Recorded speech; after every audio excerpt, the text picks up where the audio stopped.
Welcome dear rockers, कैसे हैं आप सभी। तो आज हम देखने वाले हैं लीडर, जो कि हाल ही में रिलीज हुई है। तो कहानी की शुरुआत में हमें एक आदमी को दिखाया जाता है जो कि एक अजीब से ऑफिस में बैठा हुआ है और किसी से बात कर रहा है कि हमारी एजेंसी को एक फॉरेन कार्टेल के कुछ कंटेनर्स के बारे में पता चला है जो कि चेन्नई पे आने वाले हैं, चेन्नई की बंदरगाह पर। और ये कार्टेल असल में एक बहुत ही बड़ा सिंडिकेट है जिसके अंदर हमारा एक अंडरकवर स्पाई रॉकी मौजूद है और रॉकी हमें उनकी एक मीटिंग स्पाई कैम के जरिए दिखाने वाला है। अब ये लोग उस मीटिंग को देख ही रहे होते हैं कि तभी वहाँ पर एक शख्स आता है जिसको सभी डेविल के नाम से जानते हैं, जो कहता है कि आप लोगों को मुझ पे शक होगा कि मैं ये काम कर भी पाऊंगा या नहीं, ये प्रोजेक्ट पूरा भी होगा कि नहीं। इतना कहते हुए वो रॉकी के पास जाता है और उससे कहता है कि तुम्हारे साथी अब मरने वाले हैं। वो रॉकी के कपड़ों में से स्पाई कैम निकालकर सभी को दिखा देता है और साथ ही वो रॉकी के हाथ में घड़ी जैसा कुछ एक झटके में पहनाकर उसकी पिन निकाल के रख लेता है। इसी बीच यहाँ एजेंसी के लोग ये सब देख रहे होते हैं और तभी उन्हें रॉकी का एक पार्सल मिलता है जिसे खोलते ही जोर का बम ब्लास्ट होता है, सभी मारे जाते हैं। बाकी इस तरह डेविल सभी से कहता है कि ये रॉकी अब सिर्फ 30 सेकंड्स में मरने वाला है। बाकी रही बात इस प्रोजेक्ट की, तो मैं इसे जरूर पूरा करूंगा, फिर चाहे जो भी हो जाए। बस दोस्तों, इसके बाद डेविल रॉकी को कुर्सी सहित लात मारकर रूम से बाहर कर देता है और इसी के साथ 30 सेकंड्स पूरे हो जाते हैं। रॉकी पर बम ब्लास्ट होता है। अब हम डेविल को देखते हैं जो कि किसी से कह रहा है कि मैंने कंटेनर लोड करवा दिए हैं, बाकी मैं चेन्नई अगले 2 दिनों में पहुंच जाऊंगा। सीन होता है कट। अब अगले सीन में हम एक छोटे से घर में शक्ति नाम के शख्स को उसकी बच्ची के साथ देखते हैं जिसको शक्ति अपनी जान से भी ज्यादा प्यार करता है। शक्ति की पत्नी की मौत करीब दोस्तों 7 साल पहले हो गई थी। तभी से शक्ति ही अपनी बेटी को पाला हुआ है जिसका नाम है इरिन। शक्ति यहाँ पर रेंट पे रहता है। बाकी वो अपनी बेटी के लिए सारी चीजें करता है, मतलब उसको माँ की कमी महसूस नहीं होने देता। जिसको वो मांग करती है वो चीज ला के दे देता है। और यहाँ पर हमें ये भी पता चलता है कि इरिन असल में बिना हियरिंग एड के सुन नहीं सकती, मतलब अगर ये डिवाइस उसके कान से निकाल दिया जाए तो उसे कुछ भी सुनाई नहीं देगा। अब शक्ति को अपनी बेटी का इलाज तो करवाना है, लेकिन उसके लिए विदेश जाना होगा, वहीं पे उसका ऑपरेशन संभव है, तभी वो नॉर्मल इंसानों की तरह सुन पाएगी। इसके साथ शक्ति को एक और बात पता चलती है कि इरिन को डेक्स्ट्रोकार्डिया है, यानी कि उसका हार्ट या दिल बाएं तरफ नहीं बल्कि राइट साइड में यानी कि दाएं तरफ है, जो कि बहुत ही रेयर होता है दोस्तों। बाकी इस वजह से इरिन को कोई प्रॉब्लम नहीं होगी। अब शक्ति की बात करूं तो वो एक गैराज में काम करता है, यानी कि वो कार मैकेनिक है। आगे हम चेन्नई के हार्बर पोर्ट में सॉल्ट नाम के गुंडे को देखते हैं जो कि डेविल के लिए काम करता है। वो डेविल से बताता है कि कंटेनर मुझे मिल गया है। तो डेविल कहता है कि उस कंटेनर को संभाल के रखो, जब तक मैं ऑर्डर ना दूं कुछ मत करना। सॉल्ट भी कहता है कि चलो ठीक है। और इसी बीच एक ईमानदार कस्टम ऑफिसर सॉल्ट से कहता है कि ये कंटेनर मुझे दिखाओ, तो जब दिखाओगे तभी मैं इसको जाने दूंगा। तो सॉल्ट उस ऑफिसर से कहता है कि मेरी आपके सीनियर से बात हो चुकी है, लेकिन वो इंस्पेक्टर कहता है कि मैं कुछ नहीं जानता, मुझे बस ये कंटेनर दिखाओ, मैं कोई घूसखोर नहीं हूँ। और अब ये सुनते ही सॉल्ट बहुत ही बेरहमी से उस कस्टम ऑफिसर की जान ले लेता है। फिर इसके साथ दोस्तों हम उस कस्टम ऑफिसर के परिवार को देखते हैं जहाँ उसकी बेटी अनुषा का बर्थडे होता है। अनुषा की माँ कहती है कि बेटा तुम केक काटो, पापा आते होंगे। और इतना कहकर जैसे वो केक में कैंडल को जलाती है, वहाँ पर जोर का ब्लास्ट होता है, सभी लोग मारे जाते हैं। यार, इस घटना की वीडियो इंस्पेक्टर इंदिरा को मिल गई होती है, इसीलिए वो एक मीटिंग के दौरान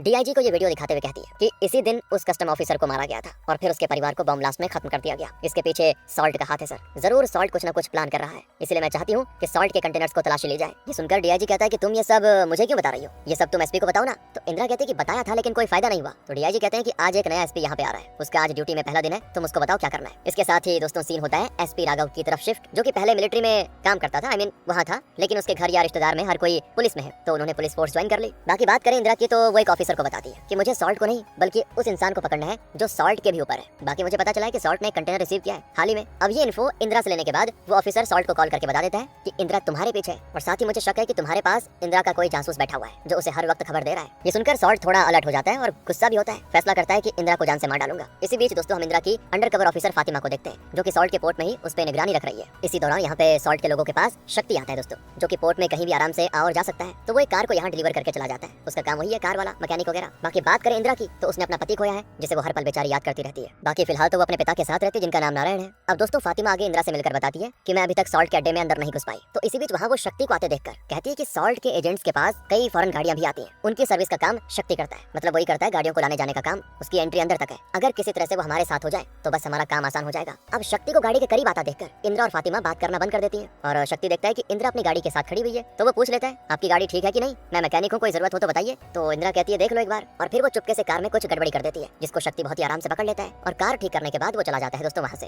अब अगले दिन देखिए शक्ति जब एक कार लेकर पोर्ट की तरफ जा रहा होता है ना, तो इंदिरा उसका पीछा कर रही होती है और इंदिरा का पीछा एक ऑटो में बैठकर सॉल्ट कर रहा होता है जिसके साथ एक बाइक भी होती है। और फिर इंदिरा एसपी राघव को देखकर रुक जाती है और कहती है कि मुझे आपसे कुछ बातें करनी है। तो इसी बीच सॉल्ट अपने लोगों को इशारा करता है और एक के बाद एक करके पेट्रोल के पैकेट्स इन पे सॉल्ट के आदमी फेंकने लगते हैं, जिससे राघव और इंदिरा बचने की काफी कोशिश करते हैं। लेकिन इस दौरान दोस्तों सॉल्ट एक जलता हुआ लाइटर इनकी तरफ फेंक देता है, जिससे होना क्या था, वहाँ खड़ी गाड़ी में लग जाती है आग, लेकिन राघव ने बड़ी मुश्किल से इंदिरा को बचा लिया होता है। सॉल्ट भी शक्ति को गाड़ी में देखकर उसमें बैठकर वहाँ से निकल जाता है और बाकी पेट्रोल फेंकने वाले गुंडों को पुलिस पकड़ लेती है। लेकिन वो लोग कहते हैं कि हमें इस एरिया की पुलिस बहुत ही परेशान करती थी, इसलिए हमने उनसे बदला लेने के लिए कर दिया। अब दोस्तों स्टोरी थोड़ा कॉम्प्लिकेटेड लग रही होगी, लेकिन बने रहिएगा, आपको मजा आएगा आखिरी में। लेकिन यहाँ राघव इंदिरा से कहता है कि मैं जानता हूँ ये हमला तुम पे क्यों हुआ, वो एरिया ना तो तुम्हारे थाने में आता है, साथ ही तुम्हें डीआईजी ने भी मना किया है, इसलिए इन सब में मत पड़ो क्योंकि दिक्कत हो जाएगी तुम्हें। तो यहाँ पर इंदिरा राघव को बताती है कि मैंने फातिमा नाम की एक अंडरकवर ऑफिसर को सॉल्ट पे पहले से लगा के रखा हुआ है। तो राघव कहता है कि तुरंत उसे वापस बुलाओ, ड्यूटी ज्वाइन करने के लिए कहो उसको। अब यहाँ दोस्तों फातिमा के बारे में सॉल्ट को भी पता चल जाता है कि ये जासूस फातिमा है, इसीलिए अगले दिनों फातिमा को मरवा देता है, जिसकी लाश देखकर इंदिरा तुरंत जाती है और उसकी मौत का जिम्मेदार राघव यहाँ इंदिरा को ठहराता है। कहता है कि मैंने मना किया था ना, वापस बुला दो उसको, और अब तुम इस कंटेनर वाली बकवास स्टोरी पे काम नहीं नहीं करोगी। और यहाँ जब इंदिरा का पिता उसको उदास देखता है तो कहता है कि बेटा, फातिमा की मौत तुम्हारी वजह से नहीं हुई, उसे तुम कोलेटरल डैमेज समझकर भूल जाओ और ये सोचो कि अब किसी बाहर वाले को नहीं बल्कि किसी अंदर वाले को अपने लिए काम करने पे मजबूर कर सको। नारायण की ये बात सुनते ही इंदिरा को समझ आ जाता है कि उसे क्या करना है। वो शक्ति पर नजर रखने लग जाती है, यहाँ तक कि उसके आधार कार्ड की फोटो भी चुपके से ले लेती है। साथ ही उसे पता चलता है कि शक्ति की एक बेटी भी है जिसे वो बहुत ही प्यार करता है। अब इंदिरा ये सब देखने के बाद शक्ति से जाकर उसके गैराज में मिलती है। गैराज का मालिक तो पुलिस को देखकर घबरा जाता है। बाकी वो जब शक्ति से पूछताछ करती है तो वो तो सिंपल बताता है कि मेरा काम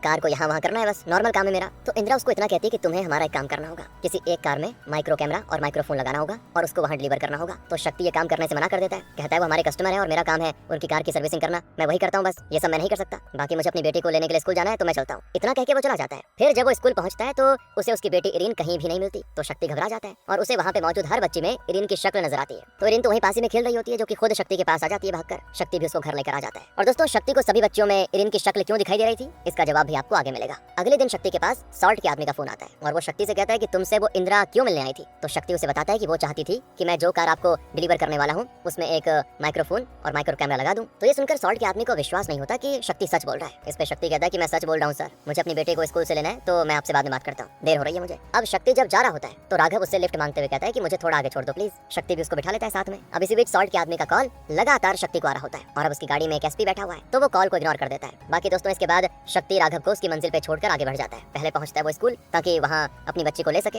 लेकिन उसकी बच्ची इरीन वहाँ नहीं होती। तो अब शक्ति को फिर से सॉल्ट के उसी आदमी का कॉल आता है और वो कहता है कि तुम और इंदिरा मिलकर कुछ प्लान कर रहे हो, है ना। तो शक्ति कहता है कि अरे मेरी उनसे जो बातें हुई थी मैंने बता दी ना आपको, अब मुझे बार बार कॉल करके परेशान क्यों कर रहे हो। तो सामने वाला आदमी कहता है कि तुमने उस इंदिरा की बात नहीं मानी तो ये बताओ गाड़ी के डैशबोर्ड में स्पाई कैमरा आया कहाँ से, जो तुम अभी देकर आए हो उसकी बात कर रहा हूँ मैं। तो ये सुनकर तो शक्ति दंग रह जाता है। आगे वो कहता है कि तुम अपने आप को बहुत ही होशियार समझते हो ना, तो हमने तुम्हारी बेटी को उठा लिया है और इस वक्त वो उसी कंटेनर में है जो कुछ ही देर में यहाँ से दूसरे देश में जाएगा। ये सुनते ही दोस्तों शक्ति जल्दी से वहाँ पहुंचता है बंदरगाह पर और उस कंटेनर की तरफ जाने लग जाता है। अब शक्ति को जाता हुआ देखकर सॉल्ट अपने आदमियों से कहता है उसको रोको। तो शक्ति इन सभी को चकमा देकर किसी तरह से उस कंटेनर में पहुंच जाता है, जिसे जब वो खोलता है तो उसमें उसकी बेटी तो नहीं होती बल्कि ढेर सारा एक्सप्लोजिव्स यानी कि अमोनियम नाइट्रेट होता है। जाहिर है दोस्तों, इससे डेविल कुछ बहुत ही बड़ा प्लान कर रहा है। अब इतने में सामने वाला कंटेनर खुलता है और उसमें से इंदिरा, पुलिस और साथ में मीडिया निकल के आती है और उस अमोनियम नाइट्रेट वाले कंटेनर को सीज कर लेती है पुलिस। सॉल्ट तो बस देखता रह जाता है। असल में दोस्तों ये सारा प्लान इंदिरा का होता है। वही इरीन को जाकर स्कूल से लेकर आई होती है। उसे सॉल्ट ने किडनैप नहीं किया था और जो भी शक्ति को वो किडनैपिंग और धमकी की कॉल आ रही थी वो इंदिरा ही करवा रही थी किसी और से, क्योंकि वो जानती थी कि शक्ति ही इस कंटेनर तक पहुंच सकता है और कोई और नहीं पहुंचा पाएगा। अब इंदिरा के इस मूव से राघव गुस्सा तो होता है,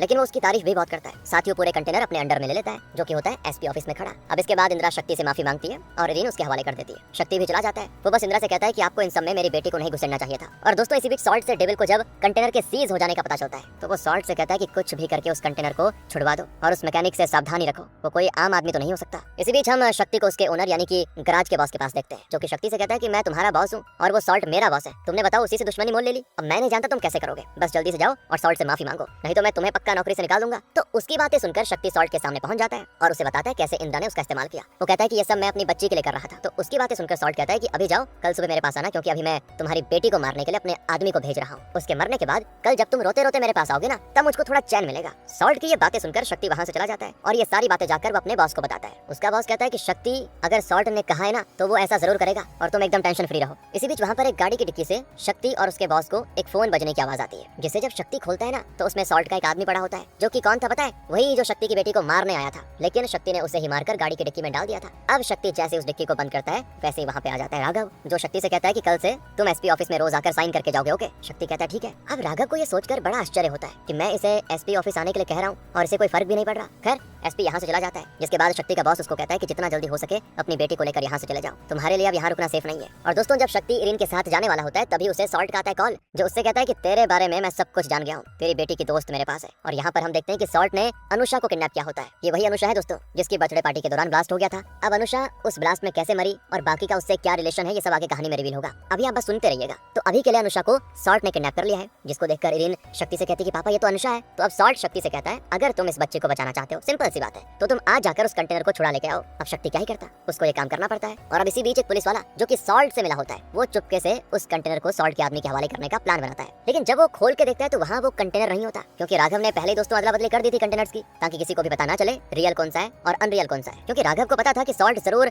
उस कंटेनर को पाने की कोशिश करेगा। और इधर इंदिरा जब शक्ति के बारे में पता करती है तो उसे पता चलता है कि शक्ति असल में वो नहीं है, उसका असली नाम मारन है और वो देश की एक सीक्रेट एजेंसी के लिए काम करता था दोस्तों, जिसके सारे मेंबर्स मारे गए हैं बस शक्ति को छोड़कर। बाकी वो एक अनजान जगह पे 6 साल के लिए जेल में बंद भी रह चुका है। उसने यहाँ तक कि अपनी टीम मेंबर जो कि उसकी पत्नी भी थी उससे ही गोली मार दी थी। साथ ही ये भी पता चलता है कि अभी तक इंदिरा पिता ने शक्ति के साथ जो भी खेल खेला वो इंदिरा से असल में शक्ति नहीं करवाया था। देख रहे हो दोस्तों, यानी कि फिलहाल मास्टरमाइंड शक्ति ही है। इंदिरा के पिता नारायण भी शक्ति से मिले हुए हैं, उन्होंने ही शक्ति का इस्तेमाल करने का प्लान इंदिरा के दिमाग में डाला था। अब ये सारी चीजें इंदिरा राघव से बताती है तो राघव जल्दी से एक जगह जाने के लिए निकलता है। साथ ही वो कंटेनर के ड्राइवर को कॉल करके कहता है कि तुम तब तक मत रुकना जब तक मैं ना कहूँ, कंटेनर लेके चलते रहो। इधर शक्ति सॉल्ट को कॉल करके कहता है कि मुझे 8 खाली कंटेनर चाहिए और उन सभी कंटेनर्स का इस्तेमाल करके शक्ति अमोनियम नाइट्रेट वाले कंटेनर को घेर कर अपने कब्जे में कर लेता है। अब शक्ति को देखकर ड्राइवर तो भाग खड़ा होता है। फिर शक्ति उस कंटेनर को लेकर सॉल्ट की बताई हुई जगह पे जाता है, लेकिन दोस्तों वहाँ पर सॉल्ट के साथ राघव मौजूद होता है, जिसने यहाँ पर मजिस्ट्रेट को बुलवाया है ताकि वो अमोनियम नाइट्रेट को चेक करने के बाद सॉल्ट को अरेस्ट करने का ऑर्डर दे दे। कुछ ही देर में मजिस्ट्रेट एक टीम के साथ आ जाता है। कंटेनर में मौजूद अमोनियम नाइट्रेट की तुरंत जांच की जाती है तो रिपोर्ट में आता है कि इस अमोनियम नाइट्रेट से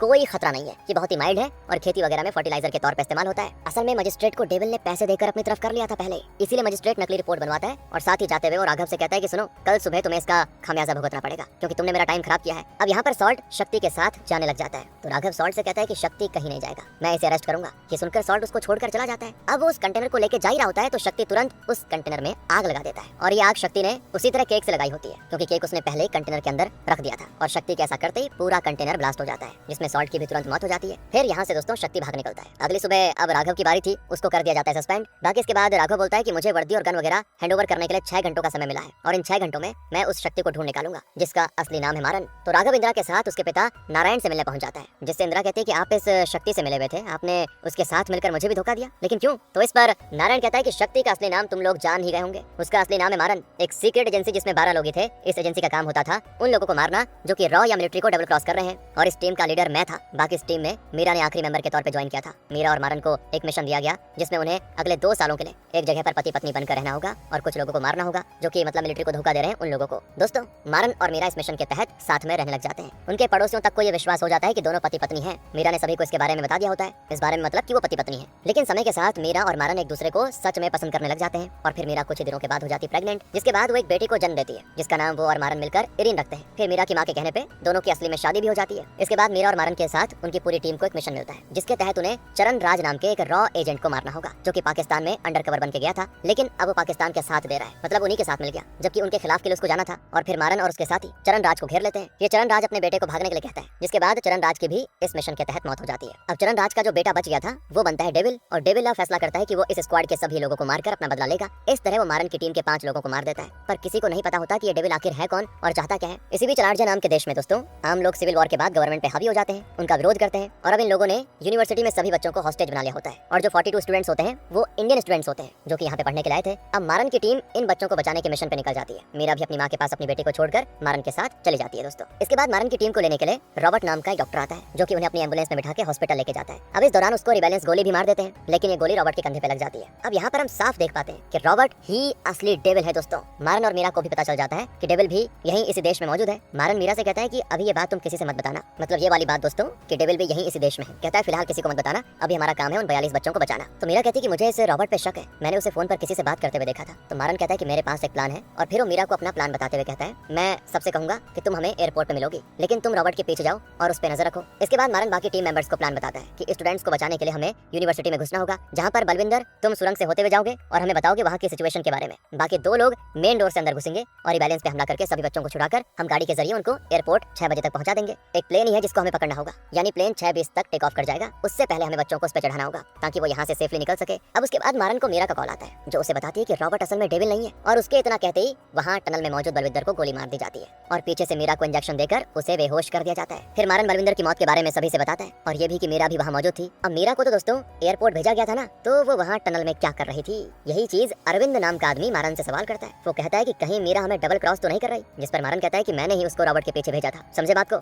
लेकिन फिर भी मैं चेक करूंगा, उससे पहले हमें बच्चों को बचाना होगा और हम डॉक्टर्स के भेस में यूनिवर्सिटी में जाएंगे। तो मारन के साथ उसके सभी साथी डॉक्टर्स के भेस में यूनिवर्सिटी में जाकर रिबेलियंस पे अचानक से अटैक कर देते हैं और बच्चों को छुड़ा लेते हैं। फिर मारन इन सभी बच्चों को एक दूसरी गाड़ी में लेकर एयरपोर्ट की तरफ निकल जाता है। जिस बीच मीरा के फोन से मारन के 2 साथियों को मैसेज आता है कि मुझे डेविल से बचाओ और फिर साथ ही उसने उन लोगों को लोकेशन भेजी होती है, जिस लोकेशन पे जाने के बाद उन दोनों को भी गोली मार दी जाती है दोस्तों, जिनमें से एक के साथ अरविंद बात कर रहा होता है और वो अब चीफ को बता देता है कि मीरा ने हमारे 3 लोगों को मार दिया। अरविंद को मारन समझाने की कोशिश करता है, लेकिन वो दोस्तों इस एजेंसी फील्ड का लीडर है, मेन डिसीजन तो चीफ का ही होगा। खैर इसके बाद मारन को मीरा का कॉल आता है कि असल में डेविल रॉबर्ट नहीं बल्कि रॉबर्ट का जुड़वा भाई है। दरअसल दोस्तों डेविल के पिता कोई और नहीं बल्कि चरण राज है और डेविल ने उनको मार दिया था क्योंकि अगर चरण राज इंडिया जाता तो पकड़ा जाता। तो डेविल को डर था कि कहीं मेरे बारे में पता ना चल जाए किसी को, इसलिए डेविल ने उन्हें मार दिया और भाग गया। बाकी रॉबर्ट तो स्वभाव से काफी अच्छा था और वो जानता था कि उसके पिता गलत थे, इसीलिए उसकी मां चरण को छोड़कर रॉबर्ट को अपने साथ लेकर गई। अब दोस्तों टनल में डेविल ने रॉबर्ट को मार दिया, वो भी मीरा के सामने, और उसने फिर मीरा को बेहोश का इंजेक्शन दे दिया। जिसके बाद उसने मीरा के फोन से 2 और लोगों को बुलाकर उन्हें मार दिया। लेकिन इसके बाद मीरा ने हिम्मत की और वो उसके चंगुल से बच निकली। अब मीरा एयरपोर्ट पहुंच चुकी है, जिन सबके बीच में वहाँ रिबेलियंस आकर गोली चलाने में लग जाते हैं स्टूडेंट्स पर उन सभी को मारन मार गिराता है। अब मीरा जब मारन की तरफ आ रही होती है तो फोन करके चीफ उसे ऑर्डर दे देता है कि मीरा को मारकर तुम्हें बच्चों को वापस सेफली प्लेन में बिठाना होगा, उसके बाद ये मिशन कंप्लीट होगा।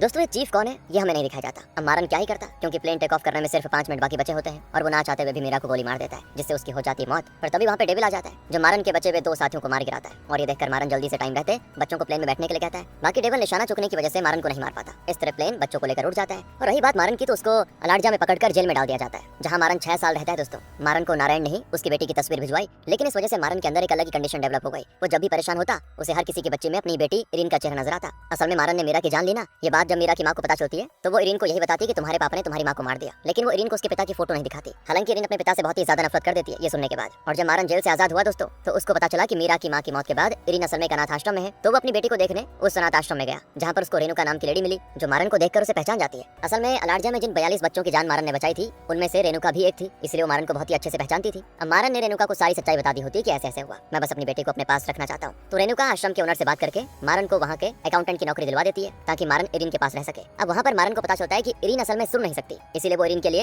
हियरिंग डिवाइस लेके आ जाता है ताकि वो सुन सके। और यहाँ पे दोस्तों इरिन को नहीं पता कि मारन ही उसका पिता है क्योंकि उसने कभी फोटो नहीं देखी ना। इसी बीच मारन देखता है कि सॉल्ट एक पुलिस वाले के साथ रेणुका को किसी बात के लिए धमकाने के लिए आया हुआ है। और इसी दौरान हम देखते हैं कि इरिन अपनी दोस्त अनुषा के साथ बात कर रही होती है कि ये लोग यहाँ अभी भी आकर हमें परेशान कर रहे हैं। बताओ हमने भगवान से कितनी बार कहा कि हमारी मदद करें, लेकिन भगवान सुनते नहीं है, इसलिए हमें भगवान के पास जाकर उनसे मदद मांगनी होगी। कुछ देर के बाद मारन देखता है कि दोनों बच्चे गायब हैं, तो वो उनको ढूंढते ढूंढते पहाड़ी पर पहुंच जाता है जहाँ से दोनों ही कूदने वाली होती है। उनको रोककर मारन उनसे कहता है कि भगवान कोई भी काम इंसानों के जरिए करवाते हैं, इसलिए चलो हम इसका मिलकर हल निकालते हैं। रेणुका जब ये सुनती है कि अनुषा और इरिन साथ में अपनी जान देने गई थी तो वो बताती है कि अनुषा असल में मेरे भाई की बेटी है। मेरा भाई कस्टम ऑफिसर था जिसने कंटेनर पकड़ा था सॉल्ट का, और उससे रिलेटेड सबूत एक पेन ड्राइव में उसने मेरे पास रखे हुए थे। अब सॉल्ट ने मेरे भाई को मार दिया, लेकिन अनुषा का बर्थडे के दिन उसने घर को ही लोगों के साथ ब्लास्ट में उड़ा दिया। इस ब्लास्ट में इरिन और अनुषा के अलावा कोई नहीं बच पाया। इरिन ने तो अपने सुनने की शक्ति खो दी और अनुषा का चेहरा थोड़ा बिगड़ गया। बाकी इसके बाद तो मैं पुलिस को सूचना करने गई थी, लेकिन उन्होंने पेन ड्राइव मुझसे ले ली और उल्टा मुझे डांटने लगे क्योंकि वो सभी सॉल्ट के लिए काम करते थे। बाकी मैंने ये मैटर जब कलेक्टर तक पहुंचाया तो उसके बाद से ये दोनों यहाँ पर आकर मुझे धमकी देते रहते हैं, इसलिए दोनों बच्चे भी परेशान हैं। ये सुनकर मारन रेणुका से कहता है कि मैं इरिन के साथ बाप बेटी के तौर पर एक मिशन को अंजाम दूंगा ताकि सॉल्ट को मार सकूं।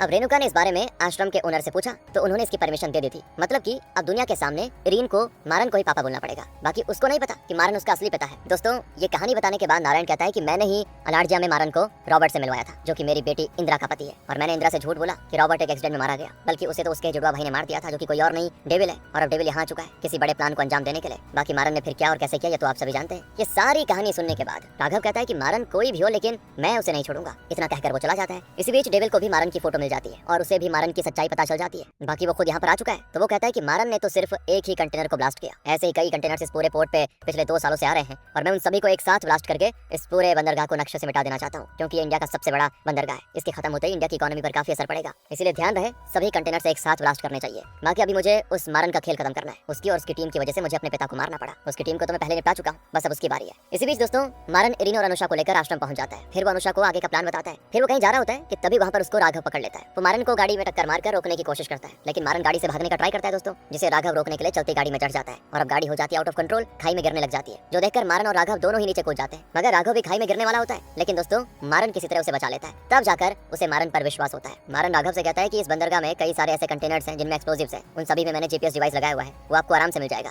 ये सारे डेटोनेटर की मदद से सर्वर से जुड़े हुए हैं, आपको बस सर्वर ढूंढकर उसे नष्ट करना है, पर इसके पहले आपको एक काम करना होगा, आप मुझे अरेस्ट कर लीजिए। और अब मारन के कहने पर राघव ऐसा ही करता है, जिसके बाद वो डीआईजी को कॉल करके कहता है कि मैंने 6 घंटे पूरे होने से पहले मारन को पकड़ लिया है और अभी मैं आश्रम में हूँ। डीआईजी उसको वहीं पे इंतजार करने के लिए बोलकर तुरंत डेविल को कॉल लगाकर बता देता है कि मारन को एसपी ने अरेस्ट कर लिया और वो अनाथ आश्रम में है, तुम्हें वहाँ पे जाकर जो करना है कर लो। ये सुनकर डेविल आश्रम के लिए रवाना हो जाता है। बाकी डीआईजी ने डेविल को खबर दे दी है और ये बात एक ऑफिसर राघव को बता देता है, जिसके बाद राघव मारन से कहता है कि तुम अपनी बेटी के साथ यहाँ से जाओ, बाकी मैं हार्बर में जाकर उन कंटेनर्स को ब्लास्ट करने से रोकता हूँ। अब ये दोनों अपने अपने रास्ते निकल जाते हैं, जिनके जाने के बाद डेविल आश्रम में आता है, पर उसके आने से पहले मारन ने आश्रम खाली करवा लिया था। इसी दौरान दोस्तों मारन अपनी बेटी इरिन के साथ स्टेशन की तरफ जा रहा होता है, क्योंकि उसे अपनी और इरिन की जान बचाने के लिए इरिन के कानों का इलाज भी तो करवाना है, दूसरे देश में जाना होगा उसके लिए। तो मारन अपने ड्राइवर से कहकर डेविल को गलत खबर दिलवाता है, मतलब बेवकूफ बनवाता है कि मैं यहाँ पे हूँ। और इसी बीच मारन राघव से बोलता है कि अभी आप पावर में नहीं हो तो आपके डिपार्टमेंट के लोग ही आपको रोकने की कोशिश करेंगे और वो सारे डेविल से मिले हुए हैं, तो आप यहाँ अपने सारे परिवार और उन रिश्तेदारों की मदद लो जो कि पुलिस में है। राघव ऐसा ही करता है, जिसके बाद उसके सारे रिश्तेदार जो कि सभी पुलिस वाले हैं, यानी कि मामा, चाचा, उनके लड़के वगैरह सब मिलकर हार्बर पे धावा बोल देते हैं और सारे कंटेनर्स में जो डेटोनेटर्स होते हैं उनके सर्वर को ढूंढ निकालते हैं, उन्हें तुरंत नष्ट कर देते हैं, जिससे डेविल का प्लान फ्लॉप हो जाता है दोस्तों। अब डेविल इसी बीच मारन की गाड़ी के पास पहुंच गया होता है, लेकिन मारन ने उसे भी डबल क्रॉस किया होता है। वो अपने ड्राइवर से डेविल को गलत खबर दिलवा रहा था, जबकि वो तो कहीं और था।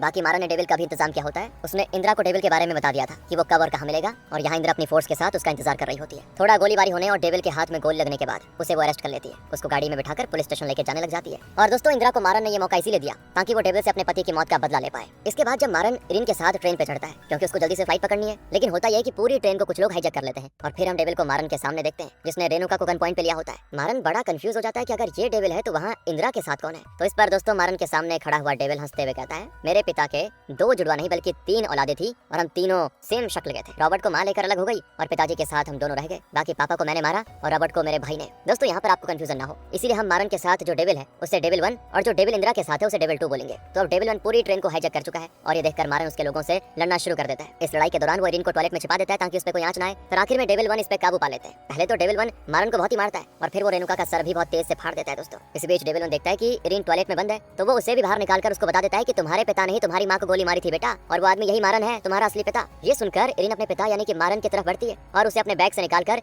एक धारदार हथियार थमा लेती है, जिससे मारन वापस से सभी को मारने और काटने लग जाता है। अब डेविल 1 सोचता है कि ये क्या हुआ, तो हमें दिखाया जाता है कि मारन ने इरिन को टॉयलेट में बंद करने के साथ उसका हियरिंग डिवाइस निकाल दिया था। इस वजह से जो भी डेविल 1 ने बोला उसे कुछ सुनाई ही नहीं दिया। डेविल 1 तो बौखला जाता है, इरिन के हाथ में एक बैंड बांध देता है जो उसने मूवी की शुरुआत में रॉकी के हाथ में बांधा था। उस बैंड का टाइम 15 मिनट पूरे होते ही इरिन ब्लास्ट हो जाएगी। उसका पिन होता है डेविल 1 के पास और अपने बाकी आदमियों से वो कहता है कि मारन को कैसे भी करके मार डालो। वेल दोस्तों सीन अब इंदिरा पे आ जाता है जो डेविल 2 को लेके जा रही है और वो अचानक से सभी को मारकर इंदिरा पर चलती गाड़ी में हमला कर देता है। इस गाड़ी को इंदिरा किसी तरह रोकती है, लेकिन डेविल 2 उसका गला घोंटकर उसे मारने की कोशिश करता है। हालांकि इस दौरान इंदिरा को अपने पति रॉबर्ट की याद आ जाती है, तो वो गन लेकर डेविल 2 के माथे पे गोली मार देती है। उसकी तो कहानी खत्म दोस्तों। और अब आ जाइए मारन की तरफ, जो डेविल 1 के सभी आदमियों को मारने के बाद उस तक पहुंच जाता है और डेविल 1 को बहुत ही अच्छी तरह मारने के बाद उसके पॉकेट से पिन निकालकर अपनी बेटी को भी ढूंढने लग जाता है। अब उसके दिमाग की कंडीशन के बारे में आपको पता होगा, तो इसी वजह से मारन को वहाँ पे मौजूद सभी बच्चों के चेहरे में अपनी बेटी इरिन का चेहरा दिखाई देता है। हालांकि वो बड़ी मुश्किल से ढूंढते ढूंढते उस तक पहुंच जाता है और जैसे ही वो पिन उस बैंड में डालकर उसे रोकने वाला होता है ना, टाइम को मतलब, जो कि बस 20 सेकंड्स बचे हुए हैं, तभी पीछे से डेविल 1 उसको जोर की लात मारता है और मारन जल्दी से उठकर डेविल 1 को हाथों से